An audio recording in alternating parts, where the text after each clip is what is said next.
আজকের গল্প কারাদণ্ড। আমি বাবলু আপনাদের গল্প শোনাচ্ছি। গল্প কারাদণ্ড, পর্ব চতুর্থ। কৃষ্ণার্জুন ছুটির দিন ছাড়াও সময় পেলে রাজেশবাবুর সঙ্গে দেখা করতে যায়। তার পরামর্শে অল্প অল্প করে টাকা শেয়ার বাজারে ইনভেস্ট করে শুরু করে।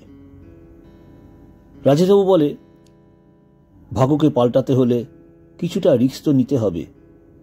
কৃষ্ণার্জুন বলে, গরিব ঘরে জন্মেছি, কিন্তু মরার সময় ধনী ব্যক্তি হয়ে মরব, এটাই আমার স্বপ্ন। কৃষ্ণার্জুনের হাওড়ার ঘুষুরিতে আজ প্রায় 1 বছর হয়ে গেল।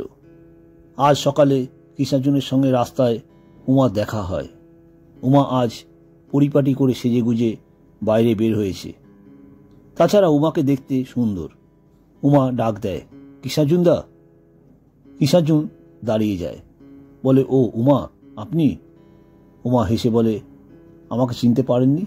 কৃষ্ণার্জুন একটু লজ্জিত হয়ে বলে, তোমাকে আমি আপনি বললাম বলে? আসলে কাপড় পরে তোমাকে অনেক বড় লাগছে তাই। সামনে চায়ের দোকানে দুজনে চা খেতে খেতে কথা বলছিল। আজ দুপুরে টিফিন টাইমে সবাই একসাথে বসে খাচ্ছে। এমন সময় কোম্পানির মালিক অশোক বোস সবার সামনে এসে দাঁড়ায়। অশোকবাবু কিছু একটা বলতে এসেছিল, কিন্তু সবাই খাচ্ছে, তাই বলে, ছুটির সময় তোমরা সবাই একবার আমার সঙ্গে দেখা করো, কথা আছে। এই কোম্পানিতে প্রায় 30 লোক কাজ করে।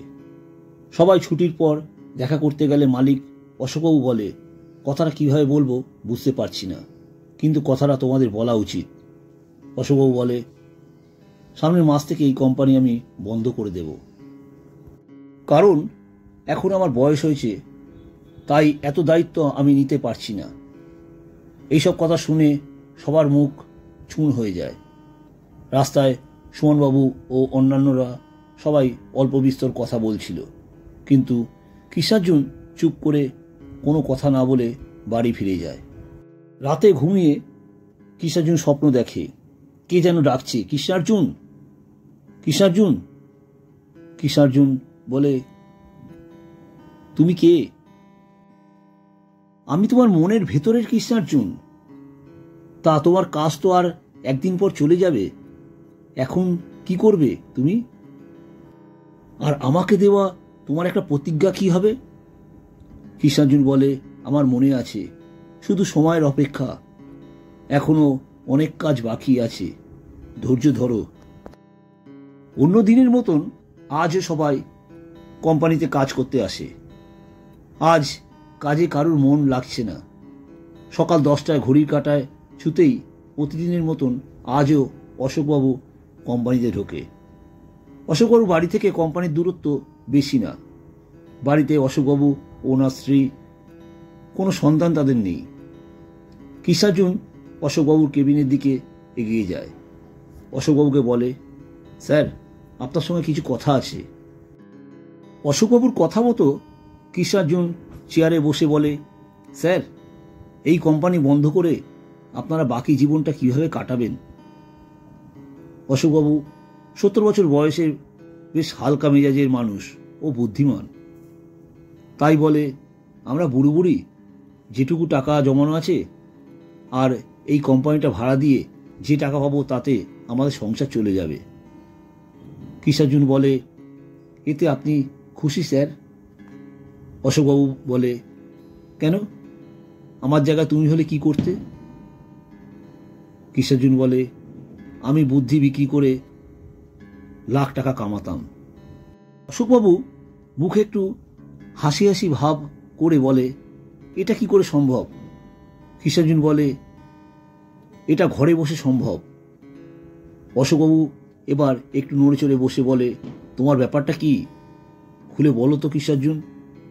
কৃষ্ণার্জুন বলে, স্যার, আমি আপনি দুইজনে পার্টনার হয়ে এই কোম্পানিটা চালাতে চাই। যা লাভ হবে তার 80 ভাগ আমাদের, বাকি 20 ভাগ কর্মচারীদের থাকবে। আপনি এই দিকটা দেখবেন, আমি মার্কেটিং, অর্ডার ও বাকি কাজ দেখব। অশোকবাবু বলে, কিন্তু কৃষ্ণার্জুন, তুমি কত টাকায় বা ব্যবসা করতে পারবে?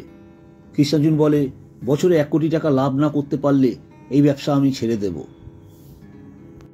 অশোকবাবু সেই দিন কৃষ্ণার্জুনের ভিতরের একটা বড় কিছু করার জেদ টের পায়। বুকের ভিতরে একটা চাপা আগুন দেখতে পায়।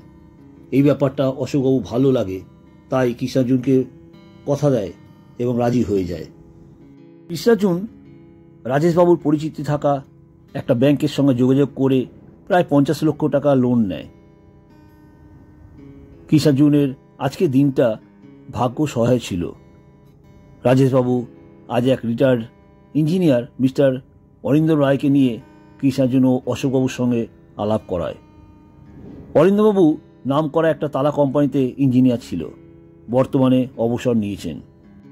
কৃষ্ণার্জুন এখন ব্যবসার ব্যাপারে অভিজ্ঞতা অনেকটাই পাকাপোক্ত হয়েছে। অরিন্দমবাবুর সঙ্গে কথা প্রসঙ্গে বলে তাদের কোম্পানি এই মুহূর্তে অনেক ধরনের তালা তৈরি করতে জানে, কিন্তু কৃষ্ণার্জুন এতে সন্তুষ্ট না। আজ উন্নত প্রযুক্তির যুগে ব্যবসাকে অনেক বড় ও নতুন কিছু করতে চায়। বায়োমেট্রিক পদ্ধতিতে দ্বারায় তালা বা লকার তৈরি করা, যা চাবি ছাড়া ফিঙ্গারপ্রিন্ট দিয়ে, চোখের রেটিনা দিয়ে, মুখের ছবি দিয়ে সহজেই খোলা যাবে। অরিন্দমবাবুও একটা চ্যালেঞ্জ নিয়ে ফেলে, সঙ্গে তার আরো 2 বন্ধুকে এই কাজে জুটিয়ে নেয়। কোম্পানির কাজ এবার ফুল দমে চালু হয়ে যায়। কয়েক মাস যেতে না যেতেই বাজারে নতুন বায়োমেট্রিক পদ্ধতির দ্বারা মূল্যবান জিনিস সুরক্ষা করা যায়, এই ব্যাপারটা মিডিয়ায় প্রচারে হয়। রাতারাতি কৃষ্ণার্জুনদের কোম্পানি সুনাম ও মালের চাহিদা বেড়ে যায়। দেশ ও বিদেশ থেকে নামকরা কোম্পানির তরফ থেকে কয়েক কোটি টাকার অর্ডার পেয়ে যায়। এখন প্রায় 150 জন কর্মচারী দিনরাত কাজ করে চলেছে। কৃষ্ণার্জুনের সঙ্গে রনি ব্যানার্জি ওরফে লেংড়ু পণ্ডিতের সঙ্গে দেখা হয়ে যায়। কৃষ্ণার্জুন জেলে থাকার সময় এরা কৃষ্ণার্জুনকে খুব ভালোবাসত।